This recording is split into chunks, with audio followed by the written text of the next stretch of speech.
إن الحمد لله نحمده ونستعينه ونستغفره ونؤمن به ونتوكل عليه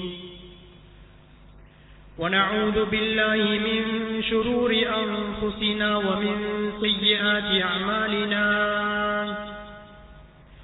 من يهده الله فلا مضل له ومن يضلله فلا هادي له أشهد أن لا إله إلا الله وحده لا شريك له وأشهد أن سيدنا محمدا عبده ورسوله أما بعد فقد قال الله تعالى في قرآنه الكريم أعوذ بالله من الشيطان الرجيم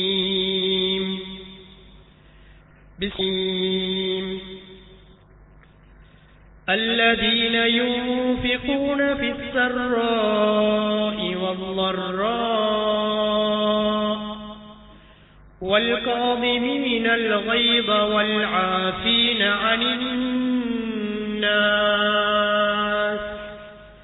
والله يحب المحسنين.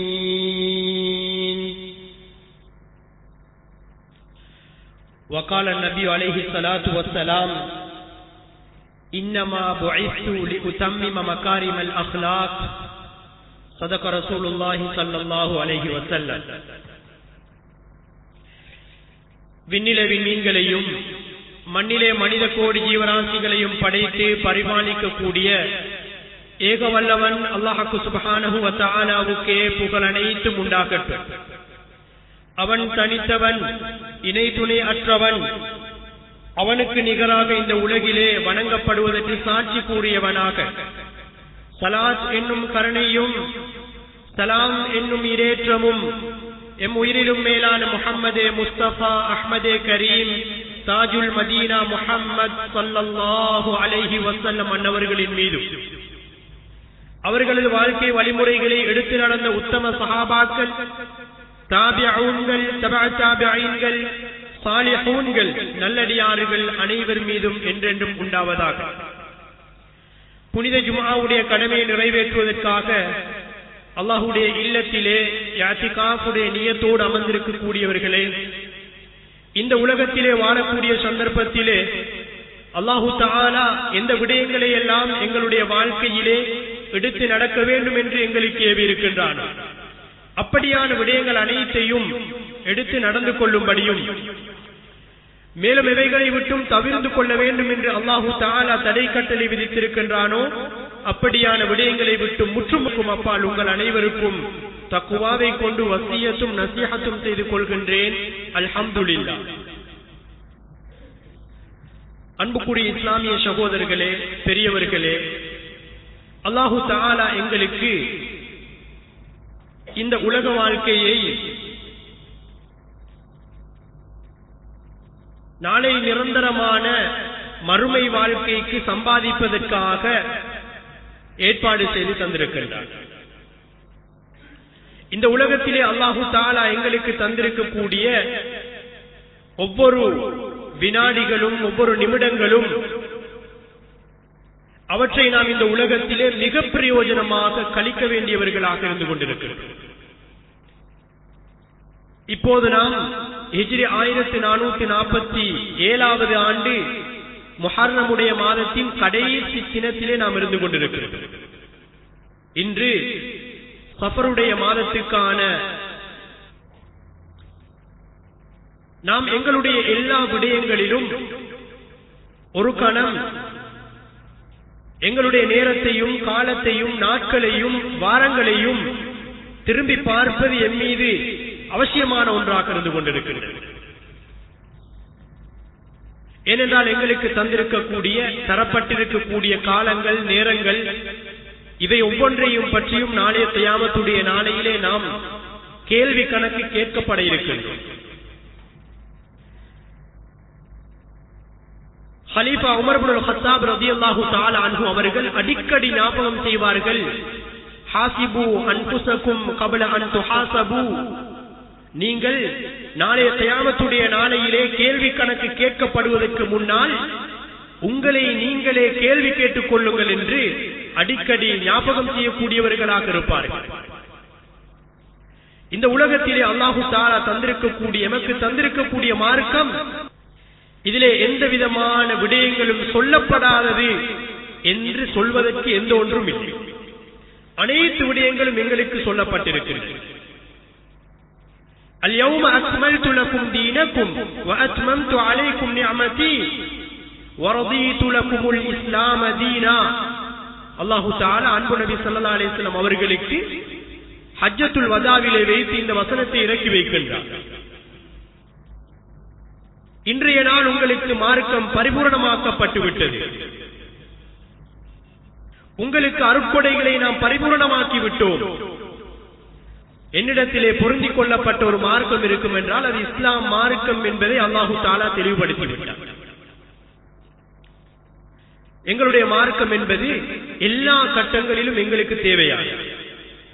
ஒரு மனிதன் பிறப்பதற்கு முன்னிருந்து, பிறந்ததிலிருந்து மரணித்ததன் வரைக்கும் அல்லது மரணத்துக்கு பின்பு எல்லா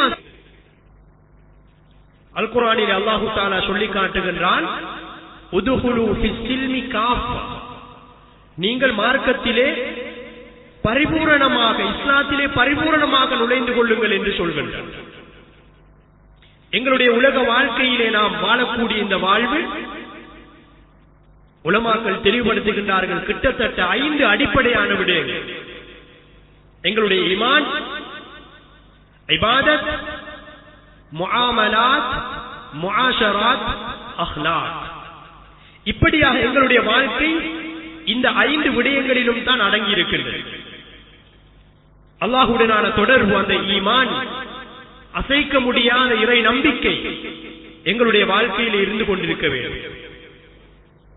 அல்லாஹ்வை தவிர வணங்கப்படுவதற்கு தகுதியானவன் வேறு யாரும் இல்லை என்று நாம் நம்பி இருக்கின்றோம், ஈமான் கொண்டிருக்கின்றோம். எல்லா சந்தர்ப்பங்களிலும் எல்லா நிலைகளிலும் எங்களிடத்திலே அவன் அந்த ஈமானை இழக்காதவனாக இருக்க வேண்டும். சில சந்தர்ப்பங்களிலே ஈமான் எங்களிடத்தில் இருந்து கலண்டு செல்கின்றது. இப்னு அப்பாஸ் ரலியல்லாஹு அன்ஹு அவர்கள் ஒரு ஹதீஸிலே எங்களுக்கு சொல்லி காட்டினார்கள், ஒரு மனிதன் திருடக்கூடிய நேரத்திலே அவனுடைய ஈமான் அவனிடத்திலே இருக்க மாட்டார். ஒரு மனிதன் பாவம் செய்யக்கூடிய நேரம் அவனுடைய ஈமான் அவனுடைய தலைக்கு மேலால் கலட்டப்பட்டிருக்கும் என்று சொன்னார்கள். ஆனால் எப்போதும் நாம் ஈமானோடு இருக்க வேண்டும், ஈமானை எப்போதும் நாம் புதுப்பித்துக் கொள்ள வேண்டும். சஹாபாக்கள் ஒருவர் மற்றவரை அழைத்துக் கொண்டிருப்பார். தஆலு நுஜத்திது ஈமானனா, வாருங்கள் எங்களுடைய ஈமானை நாம் புதுப்பித்துக் கொள்வோம். ஏனென்றால் இந்த உலகத்திலே நாம் அஸ்பாபுகளோடு வாழ்ந்து கொண்டிருக்கிறது. அல்லாஹுவை மறந்து அந்த அஸ்பாபுகளிலே எங்களுக்கு நம்பிக்கை வரக்கூடாது என்பதற்காகத்தான் சஹாபாக்கள் அடிக்கடி வருவார்கள். மஸ்ஜிதிலே நடைபெறக்கூடிய இபாதத்துக்களிலே அவர்கள் கலந்து கொள்வார்கள். எதற்காக? அந்த ஈமானை புதுப்பித்துக் கொள்வதற்காக. அந்த ஈமானோடு நாம் எப்போதும் இருக்க வேண்டும். அதே போன்றுதான் இதிலே நாம் கூடிய கவனம் செலுத்துகின்றோம். இரண்டாவது இபாதத். இபாதத் என்பது எங்களுடைய தொழுகை, நோன்பு, ஜகாத், ஹஜ், இது போன்ற இந்த இபாதத்துக்கள் அல்லாஹ்வுக்காக நாம் எதை நிறைவேற்றுகின்றோமோ அவை அனைத்தும் இபாதத் என்று சொல்லப்படும். அவை அனைத்துக்கும் நாம் இபாதத் என்று சொல்வோம். இதிலும் நாம் 5 நேரம் மஸ்ஜிதிலே ஜமாஅத்தோடு நாம் நிறைவேற்றுகின்றோம். அல்ஹம்துலில்லாஹ். ரமதானுடைய மாதம் வந்துவிட்டால் நாம் அந்த ரமதானுடைய நோன்புகளை நாம் நோற்றுக் கொள்கின்றோம். அதே போன்று இதர சுன்னத்தான நோன்புகளையும் நாம் நோற்றுக் கொள்கின்றோம். வசதி உள்ளவர்கள் இடத்திலே ஜகாத்தையும் நிறைவேற்றுகின்றோம். வசதி உள்ளவர்கள் ஹஜ்ஜுடைய காலம் வரக்கூடிய நேரத்திலே கடமையான ஹஜ்ஜையும் நிறைவேற்றுகின்றோம். அல்ஹம்துலில்லாஹ். இது இபாதத். அல்லாஹ்வுக்கும் அந்த அடியானுக்கும் இடைப்பட்ட அந்த இபாதத்தாக இருந்து கொண்டிருக்கிறது. அதே போன்றுதான் நாம் இஸ்லாம் என்றால் அந்த ஈமானும் இபாதத்தும் என்று மாத்திரம் நாம் ஒரு சில போது எங்களுடைய வாழ்க்கையை கடத்தி கொண்டிருக்கிறது. இஸ்லாம் சொல்லக்கூடிய ஏனைய 3 பகுதிகளையும் நாம் மறந்திருக்கின்றோம். அவற்றிலே எங்களுடைய இஸ்லாம் இல்லை என்ற போல நாம் வாழ்ந்து கொண்டிருக்கின்றோம். அந்த இஸ்லாம் என்பது மஸ்ஜிதிலே வந்து தொழுவது, நோன்பு பிடிப்பது, ஜகாத் கொடுப்பது, ஹஜ் செய்வது, இதைத்தான் நாம் இஸ்லாமாக விளங்கி வைத்திருக்கின்றோம். ஆனால் எங்களுடைய அன்றாட வாழ்க்கை, முஆமலாத், கொடுக்கல் வாங்கல், வியாபாரம் செய்கின்றோம், கொடுக்கல் வாங்கல் செய்கின்றோம், உத்தியோகம் செய்கின்றோம், முஆஷராத், குடும்ப வாழ்க்கை, பெற்றோர்களோடு நாம் வாழ்கின்றோம், உற்றார் உறவினர்கள் குடும்பத்தார்களோடு நாம் வாழ்கின்றோம் என்றால் அதிலும் எங்களுடைய இஸ்லாம் எங்களுக்கு வழிகாட்டி இருக்கின்றது. அதே போன்றுதான் அஹ்லாக். அஹ்லாக் என்பது ஒரு மனிதனுடைய பண்பாடு. இந்த உலகத்திலே அவன் வாழக்கூடிய நேரத்திலே அந்த அஹ்லாக் எங்களுக்கு எல்லா நிலைகளும் தேவையாக இருந்து கொண்டிருக்கின்றது. அதிலே நாம் தற்போது எப்படி அதனை நாம் உபயோகித்துக் கொண்டிருக்கின்றோம் என்பதை ஒரு கணம் நாம் சிந்திக்க கடமைப்பட்டிருக்கின்றோம். என்னுடைய கடையிலே வேலை செய்யக்கூடிய வேலையாட்கள் இருக்கின்றார்கள், ஊழியர்கள் இருக்கின்றார்கள். இவரோடு நான் எவ்வாறு நடந்து கொள்கின்றேன்? என்னுடைய வீட்டிலே இருக்கக்கூடிய வேலைக்கு இருக்கக்கூடிய வேலையாட்கள் இருக்கின்றார்கள், அவர்களோடு நான் எவ்வாறு நடந்து கொள்கின்றேன்? என்னுடைய வாகனத்தை டிரைவ் பண்ணக்கூடிய டிரைவரோடு நான் எவ்வாறு நடந்து கொள்கின்றேன்? நான் வேலை செய்யக்கூடிய என்னுடைய மனைவி நாம் எவ்வாறு நடந்து கொள்கின்றோம் என்பதை ஒரு கணம் நாம் யோசிக்க கடமைப்பட்டிருக்கிறோம். இதுதான் எங்களுடைய அஹ்லாக், இதுதான் பண்பாடு என்பது. இஸ்லாம் என்பது அந்த வணக்க வழிபாடுகளுக்கு மாத்திரம் வழிகாட்டிய ஒரு மார்க்கம் கிடையாது. எங்களுடைய பண்பாடுகளும் அதுவும் இஸ்லாமாக இருந்து கொண்டிருக்கிறது. பாதையிலே நான் செல்கின்றேன், பாதையிலே போகக்கூடிய நேரத்திலே ஏதாவது மனிதனுக்கு நோவினை தரக்கூடிய ஒன்று இருக்குமாக இருந்தால் அந்த பாதையில் இருந்து நான் அதனை அப்புறப்படுத்துவது அதுவும் இஸ்லாமாக இருந்து கொண்டிருக்கிறது. ஸல்லல்லாஹு அலைஹி வஸல்லம் அவர்கள் சொன்னார்கள், ஈமானிலே மிக உயர்ந்தது லா இலாஹ இல்லல்லாஹ் என்ற கலிமாவை மொழிவது. அதிலே அந்தஸ்திலே குறைந்ததை சொன்னார்கள் இமாத்தத்துல் அதா அனி தரீக். பாதையிலே நோவினை தரக்கூடிய ஏதாவது ஒன்று இருந்தால் அதனை அப்புறப்படுத்துவதும் இஸ்லாம் என்று எங்களுக்கு சொல்லி காட்டினார்கள். அது எங்களுக்கு உடம்பிலே ஏதோ காயத்தை ஏற்படுத்தக்கூடியது மாத்திரம் அல்ல. இன்று அன்றாடம் நாம் முகம் கொடுக்கக்கூடிய மிகப்பெரிய ஒரு பிரச்சனை தான் என்ன? எங்களுடைய வீடுகளுக்கு பக்கத்திலே பாதை ஓரங்களிலே குப்பைகளை நாம் கொட்டுகின்றோம். இது இஸ்லாம் எங்களுக்கு அவ்வாறு சொல்லி தந்திருக்கின்றதா? பாதையிலே நீங்கள் 2 பேர் கதைத்துக் கொண்டிருக்க கூடாது, பிறருக்கு இடையூறு ஏற்படுத்தக்கூடாது என்று சொல்லி இருக்கக்கூடிய அந்த மார்க்கம், நோவினை செய்யக்கூடாது என்று சொல்லி இருக்கக்கூடிய அந்த மார்க்கத்தை நாம் ஏற்றிருக்கின்றோம். ஆனால் அந்த நோவினைகளை மக்களுக்கு எந்த முறையிலே நாம் கொடுக்க முடியுமோ அந்த முறையிலே நாம் கொடுத்துக் கொண்டிருக்கின்றோம். வீட்டிலே வீசப்படக்கூடிய அந்த குப்பை கூலங்களை நாம் பாதையோரங்களிலும் எந்த இடத்திலே குப்பைகள் கொட்ட வேண்டாம் என்று போர்ட் போட்டிருப்பார்களோ அந்த இடத்திலே யாரும் பார்க்க மாட்டார்கள் என்று நாம் தூக்கி வீசிவிட்டு செல்கின்றோம். இது மார்க்கம் கிடையாது. இந்த காலத்திலே இந்த சூழ்நிலையிலே மிக தெளிவாக பல இடங்களிலும் போட்டிருக்கின்றார்கள், இந்த இடத்திலே குப்பைகளை போட வேண்டாம், அசுத்தங்களை இந்த இடத்திலே போட வேண்டாம் என்று. ஆனால் நாம் அதனை கணக்கில் கூட எடுக்காமல் இருக்கின்றோம். இரவு நேரங்களிலே தூக்கி கொண்டு வந்து வாகனத்திலே அந்த இடத்திலே வீசிவிட்டு செல்கின்றோம். இஸ்லாம் எங்களுக்கு ஒவ்வொரு விடயங்களையும் சொல்லி காட்டியிருக்கின்றது. மனிதர்களோடு நடப்பது மாத்திரம் அல்ல, மனிதர்களோடு பண்பாடோடு நடப்பது மாத்திரம் அல்ல இஸ்லாம், மிருகங்களோடு கூட பண்பாடாக நடப்பது இஸ்லாம் என்பதை இஸ்லாம் எங்களுக்கு சொல்லி காட்டியிருக்கின்றது. அதுவும் எங்களுடைய ஈமானுடைய ஒரு பகுதி, இஸ்லாத்தினுடைய ஒரு பகுதி. வெறுமனே தொழுகையும் மஸ்ஜிதோடு இருப்பதும் இபாதத் செய்வதும் ஹஜ்ஜுகளை செய்வதும் ஜகாத்தை கொடுப்பதும் மாத்திரம் அல்ல இஸ்லாம். இந்த பண்பாடு எங்களிடத்திலே வர வேண்டும், இந்த பண்பாடு எங்களிடத்திலே வர வேண்டும். அன்பு நபி ஸல்லல்லாஹு அலைஹி வஸல்லம், ஒரு மனிதர் தண்ணீரை கிணற்றில் இருந்து எடுத்து குடிக்கின்றார். பக்கத்திலே ஒரு நாய் இருக்கின்றது, தாகத்திலே தடுமாறிக் கொண்டிருக்கின்றது. இந்த நேரத்திலே அந்த மனிதர் ஒரு ரிவாயத்திலே ஆண் என்று வந்திருக்கின்றது, இன்னொரு ரிவாயத்திலே பெண் என்று வந்திருக்கின்றது. அவருடைய அந்த ஷூவை கொண்டு போய் தண்ணீரை கிணற்றிலிருந்து அந்த ஷூவிலே நிறைத்துக் கொண்டு என்ன செய்கின்றார், வாயினால் கவ்விக்கொண்டு வந்து அந்த நாயுடைய தாகத்தை தீர்க்கின்றார். ஒரு ஹதீஸிலே வருகின்றது ஒரு பெண் என்று, அந்த பெண்ணும் மிகவும் மோசமான ஒரு பெண் என்று வருகின்றது.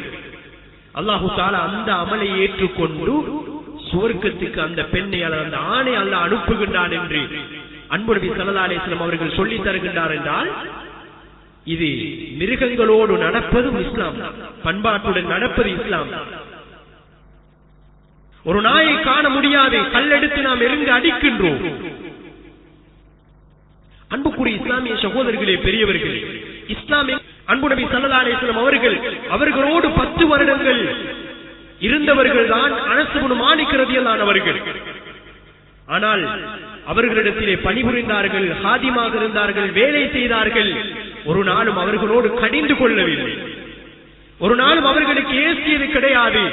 ஒன்றை செய்தால் ஏன் செய்தாய் என்று அதட்டியது கிடையாது, செய்யாமல் விட்டுவிட்டால் ஏன் விட்டாய் என்று அதட்டியது கிடையாது என்பதை அனஸ் இப்னு மாலிக் ரலியல்லாஹு அன்ஹு அவர்கள் சொல்லி காட்டுகின்றார்கள். என்றால் அதுதான் உண்மையான இஸ்லாம்.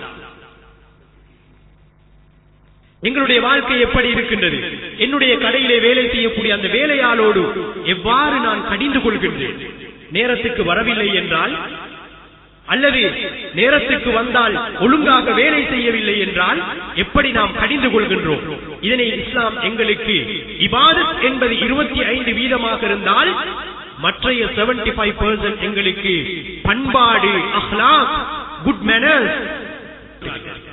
அல் குர்ஆன் இப்படியாக நல்ல முறையிலே நடந்து கொள்ளக்கூடியவர்கள், பண்பாட்டோடு நடந்து கொள்ளக்கூடியவர்கள், இவர்களுக்கு சுவர்க்கத்தை அல்லாஹு தஆலா வாக்களிக்கின்றார். அல் குர்ஆன் வசனத்தில் அல்லாஹு தஆலா 4 விடயங்களை சொல்லி காட்டுகின்றார். அந்த 4 விடயங்களும் பண்பாட்டை எங்களுக்கு சொல்லி காட்டுகின்றன. அந்த பண்பாடுடையவர்கள் நாளைய கியாமத்துடைய நாளையிலே சுவர்க்கத்திலே இருப்பார்கள் என்பதை சொன்னார்கள். الذين ينفقون أموالهم في السراء والضراء والكاظمين الغيظ والعافين عن الناس والله يحب المحسنين. இதிலே அல்லாஹ் தஆலா 4 பண்பாடுகளை பற்றி சொல்லி காட்டுகிறார். இமாம் குர்துபி ரஹ்மத்துல்லாஹி அலைஹி அவர்கள் இந்த அல் குர்ஆன் வசனத்தை எடுத்து விரிவுபடுத்துகின்றார்கள். சொல்கின்றார்கள், ஒரு முஸ்லிமிடத்திலே இருக்கக்கூடிய மிக முக்கியமான ஒரு பண்பாடு, அவன் சம்பாதிக்கக்கூடிய அந்த சொத்து செல்வம் இருக்கின்றதே, அது அவனுக்கு மாத்திரம் கிடையாது. ஒன்று அவன் நிறைவேற்ற வேண்டும், அதையும் சரியாக அவன் நிறைவேற்ற வேண்டும். அதற்கு தனியான நிபந்தனைகளையும் வழிகாட்டல்களையும் மார்க்கம் சொல்லி காட்டியிருக்கிறது. அது மாத்திரமல்ல, இங்கு சொல்லப்படுவது யுன்ஃபிகூன அம்வாலஹும் ஃபிஸ்ஸர்ராஇ வத்தர்ரா, உண்மையான இறை விசுவாசிகள், உண்மையான சுவர்க்கவாசிகளுடைய அந்த பண்பு எப்படி இருக்கும் என்றால், கஷ்டத்திலும் நஷ்டத்திலும் அவர்கள் செலவு செய்வார்கள். யுன்ஃபிகூன அல் இன்ஃபாக் ஃபீ சபீலில்லாஹ், அல்லாஹ்வுடைய பாதையிலே அல்லாஹ்வுக்காக ஒரு அடியான் செலவு செய்வது இருக்கின்றதே, இது சுவனத்தினுடைய அமல் என்பதை சொன்னார். இன்று சிரமப்படக்கூடியவர்கள் எத்தனையோ பேர் இருக்கின்றார்கள். நாம் சம்பாதிக்கின்றோம், லட்சக்கணக்கான ரூபாய்களை சம்பாதிக்கின்றோம், கோடிக்கணக்கான ரூபாய்களை சம்பாதித்து சேமித்து வைக்கின்றோம். கஷ்டமானவர்கள், சிரமமானவர்கள் கையேந்துவார்கள், வருவார்கள். ஆனால் அந்த நேரத்திலே நாம் எவ்வாறு நடந்து கொள்கின்றோம் என்பதை ஒரு கணம் நாம் யோசிக்க 3 விடயங்களை சொன்னார்கள். மா நகஸத் ஸதகத்துன் மாலும்ரி, சத்தியமிட்டு சொன்னார்கள். சத்தியமிட்டு சொன்னார்கள், ஒரு மனிதன் கொடுக்கக்கூடிய சதகாவின் மூலம் அவனுடைய சொத்து ஒரு நாளும் குறைய மாட்டாது என்று சொன்னார். ஒரு நாளும் குறைய மாட்டாது. சுவர்க்கவாசியுடைய பண்பு என்பதை சொல்லி காட்டினார். இரண்டாவது அந்த அல் குர்ஆன் வசனம் சொல்கின்றது, வல் காதிமீனல் கைஸ், எப்படியானவர்கள் என்றால் அந்த சுவர்க்கவாசிகள் வல் காதிமீனல் கைஸ், கோபத்தை வென்று கொள்வார்கள். கோபம் வரும், வேலையாட்களோடு கோபம் வரும், மனைவியோடு கோபம் வரும், பிள்ளைகள் ஒரு தடவை பல தடவை சொல்கின்றோம் கேட்கின்றார்கள் இல்லை, அவர்களோடு கோபம் வரும், தன்னோடு இருக்கக்கூடிய அந்த டிரைவரோடு கோபம் வரும், அல்லது தன்னுடைய கம்பெனியில் இருக்கக்கூடிய வேலையாட்களோடு கோபம் வரும். இந்த நேரத்திலே உண்மையான ஒரு சுவர்க்கவாசி அல்லது ஈமானுடையவர் எப்படி இருப்பார் என்றால் தன்னுடைய கோபத்தை அவர் என்ன செய்வார்? அதை அவர் தனக்குள்ளே அதை வென்று கொள்வார் என்று அல் குர்ஆன் சொல்லி காட்டுகின்றது. மனைவியோடு மனைவிக்கு ஏச வேண்டும் என்று வருகின்றது, பிள்ளையை அடிக்க வேண்டும் என்று வருகின்றது, வேறொருவரை தண்டிக்க வேண்டும் என்று வருகின்றது. ஆனால் தண்டிக்காமல் யார் அதனை அந்த கோபத்தை வென்று கொண்டு அந்த மனிதனுக்கு யார் மன்னிப்பை கொடுக்கின்றாரோ இவர் சுவர்க்கவாசி என்பதை அல்லாஹு தஆலா அல் குர்ஆனிலே சொல்லி காட்டுகின்றார். அடுத்ததுதான் வல் ஆஃபீன அனின் நாஸ், மக்களுக்கு மன்னிப்பை கொடுக்கக்கூடியவர்கள். மூன்றாவது, மக்களுக்கு யாரெல்லாம் மன்னிப்பை கொடுக்கின்றார்களோ அவர்கள் சுவர்க்கவாசிகள் என்று அல்லாஹு தஆலா அல் குர்ஆனிலே சொல்லி காட்டுகின்றார். அன்பு நபி ஸல்லல்லாஹு அலைஹி வஸல்லம் சொன்னார்கள், நாளை கியாமத்துடைய நாளையிலே ஒரு மனிதருக்கு அல்லாஹு தஆலா கொடுக்கக்கூடிய மிகப்பெரிய அந்தஸ்து என்னவென்று சொன்னால், நாதா முனாதின், நாளை ஒரு அழைப்பாளர் அழைப்பார், எங்கே உலகத்திலே மக்களுக்கு மன்னிப்பு கொடுத்தவர்கள் எங்கே என்று கேட்பார். உலகத்திலே மன்னிப்பை வழங்கியவர்கள் எழுந்து வாருங்கள் என்று நாளை ஒரு அழைப்பாளர் கியாமத்துடைய நாளையிலே அழைப்பார் என்று ஸல்லல்லாஹு அலைஹி வஸல்லம் சொன்னார்கள். அவர் யார்தான்? மக்களுக்கு உலகத்திலே மன்னிப்பை கொடுத்தவர்கள், தண்டிக்க உரிமையுடையவர்கள், ஆனால் மன்னிப்பை கொடுத்தார்கள். அந்த நாளை கியாமத்துடைய நாளையிலே அல்லாஹு தஆலா அவர்களுக்கு சுவர்க்கத்தை கொடுக்கின்றார். ஃபமன் அஃபா வ அஸ்லஹ ஃபஅஜ்ருஹு அலல்லாஹ், இந்த உலகத்திலே யார் மன்னிப்பை கொடுத்து வ அஸ்லஹ நீதமாக நடந்து கொள்கின்றாரோ அல்லது சுமூகமாக நடந்து கொள்கின்றாரோ ஃபஅஜ்ருஹு அலல்லாஹ், அவருக்குரிய கூலி அல்லாஹ்விடத்திலே இருக்கின்றது. அவருக்குரிய கூலி அல்லாஹு தஆலாவிடத்திலே இருக்கின்றது. எங்களுடைய மார்க்கத்திலே உயர்ந்தவர் தாழ்ந்தவர் என்பது கிடையாது. தக்வாவுடையவர், இறைபக்தி, அல்லாஹ்வுடைய பயமுடையவர் தான் அல்லாஹு தஆலாவிடத்திலே நேரத்திலே இந்த பண்பாடுடையவர்களாக நாம் எம்மை மாற்றிக்கொள்ள வேண்டும். நான்காவது தான் வல்லாஹு யுஹிப்புல் முஹ்சினீன், அல்லாஹு தஆலா இஹ்சான் உடையவர்களை விரும்புகின்றார். முதலாவது செலவு செய்யக்கூடியவர்கள், இரண்டாவது கோபத்தை மென்று சாப்பிடக்கூடியவர்கள், அதனை நடைமுறையிலே கொண்டு வராதவர்கள், மூன்றாவது மன்னிப்பு கொடுக்கக்கூடியவர்கள், நான்காவது இஹ்சான் அல்லாஹுக்காக உபகாரம் செய்யக்கூடியவர்கள் அல்லது அல்லாஹுக்காக இபாதத்துக்களை செய்யக்கூடியவர்கள். வல்லாஹு யுஹிப்புல் முஹ்சினீன், அல்லாஹு தஆலா இஹ்சான் செய்யக்கூடிய அந்த மக்களை அல்லாஹு தஆலா விரும்புகின்றான் என்பதை அல் குர்ஆன் சொல்லி காட்டுகின்றார். அன்புக்குரிய இஸ்லாமிய சகோதரர்கள், எங்களுடைய வாழ்க்கையிலே அந்த பண்பாட்டை நாம் கொண்டு வர வேண்டும். சிறியவர்கள் பெரியவர்கள் ஊரிலே இருப்பார்கள், பல அந்தஸ்துடையவர்கள் இருப்பார்கள், ஆசிரியர்கள் இருக்கின்றார்கள், உலமாக்கள் இருக்கின்றார்கள், வயது முதிர்ந்தவர்கள் இருக்கின்றார்கள், சிறு பிள்ளைகள் இருக்கின்றார்கள். இவர்களோடு தெளிவாக எங்களுக்கு சொல்லி காட்டினார்கள். ஒரு முறை அன்பு நபி ஸல்லல்லாஹு அலைஹி வஸல்லம் அவர்கள் பாதையிலே சென்று கொண்டிருக்கக்கூடிய நேரத்திலே அனஸ் இப்னு மாலிக் ரலியல்லாஹு அன்ஹு அவர்களுடைய தம்பி உமைர் என்று அபு உமைர் என்று சொல்லப்படக்கூடியவர், அவர் ஒரு கிளியை வளர்த்துக் கொண்டிருக்கின்றார். ஒரு செல்ல பிராணி கிளியை வளர்த்துக் கொண்டிருந்தார். இந்த நேரத்திலே ஒரு தடவை போகக்கூடிய நேரத்திலே அவர் அழுது கொண்டிருக்கின்றார். ஸல்லல்லாஹு அலைஹி வஸல்லம் கேட்டார்கள், யா உமைர், அவருடைய பேர் உமைர், யா உமைர் மா ஃபஅல நுகைர். நபி அவர்கள் எவ்வளவு அந்தஸ்தில் இருந்தவர்கள், பாதையிலே அந்த சின்ன பிள்ளையை கணக்கெடுக்காமல் போயிருக்கலாம். அந்த சின்ன பிள்ளையிடத்திலே கேட்டார்கள், யா உமைர் மா ஃபஅல நுகைர், நீங்க வளர்த்து கொண்டு இருந்த அந்த கிளிக்கு என்ன பாவிச்சு என்று நபி அவங்க அந்த சின்ன பிள்ளையோட கூட என்ன செய்யறாங்க, ஜோக் அடிச்சு பேசிட்டு போறாங்க. அல்லது அவருடைய கவலைகளை என்ன செய்யறாங்க, ஸல்லல்லாஹு அலைஹி வஸல்லம் அவர்கள் பங்கு கொள்கின்றார்கள். அழுகின்றால் ஏன் அழுகின்றீர்கள் என்று அவருக்கு ஆறுதல் சொல்லிவிட்டு நாம் கொண்டு வர வேண்டும். என்னுடைய வாழ்க்கையிலே நான் கொண்டு வர வேண்டும். இதுவும் பரிபூரணமான இஸ்லாம். இது பரிபூரணமான இஸ்லாம். அந்த பண்பாட்டை நாம் மறந்திருக்கின்றோம். ஆலிம்களை கண்ணியப்படுத்துவது, படித்தவர்களை ஆசிரியர்களை கண்ணியப்படுத்துவது, பொறுப்பில் இருக்கக்கூடியவர்களை மரியாதை செய்வது, இதை இஸ்லாம் எங்களுக்கு மிக தெளிவாக சொல்லி காட்டினார்கள். மல்லம் யர்ஹம் ஸகீரனா வலம் யுஅக்கிர் கபீரனா ஃபலைஸ மின்னா. சொன்னார்கள், பெரியவர்களுக்கு மரியாதை செய்யாதவர்களும் சிறியவர்களுக்கு இரக்கம் காட்டாதவர்களும் எங்களை சார்ந்தவர்கள் அல்ல என்பதை சொல்லி காட்டினார்கள்.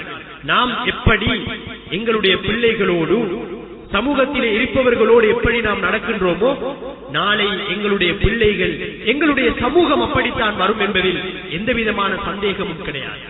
எனவே அன்புக்குரியவர்களே, எல்லா சந்தர்ப்பங்களிலும் இஸ்லாம் எங்களுக்கு எப்படி இபாதத்துக்கும் ஈமானுக்கும் முக்கியத்துவம் கொடுத்திருக்கின்றதோ அதே போன்று எங்களுடைய முஆமலா வாழ்க்கை, அஹ்லாக், பண்பாடு இவற்றுக்கும் இஸ்லாம் மிகப்பெரிய முக்கியத்துவம் கொடுத்திருக்கிறது.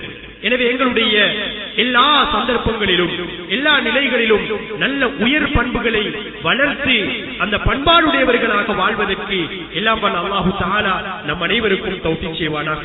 யா அல்லாஹ், எங்களுடைய பாவங்கள் அனைத்தையும் மன்னித்திடுவாயாக. யா அல்லாஹ், எங்களுடைய வாழ்க்கையிலே பரக்கத்தையும் அபிவிருத்தியும் செய்தருள்வாயாக. யா அல்லாஹ், எங்களுடைய வாழ்க்கையிலே எல்லா நிலைகளிலும் பண்பாட்டோடு நடந்து கொள்ள தௌஃபீக் செய்திருவாயாக. அன்பு நபி ஸல்லல்லாஹு அலைஹி வஸல்லம் அவர்கள் எப்படியான நட்பண்புகளை எங்களுக்கு காட்டினார்களோ அந்த நட்பண்புகளை எங்களுடைய வாழ்க்கையிலே எடுத்துக்கொள்ள தௌஃபீக் செய்திருவாயாக. யா அல்லாஹ், எங்களுடைய சக்ராத்துடைய நிலையை லேசாக்கிறியா அல்லாஹ். எங்களுடைய பெற்றோர்களுக்கு சுவர்க்கத்தை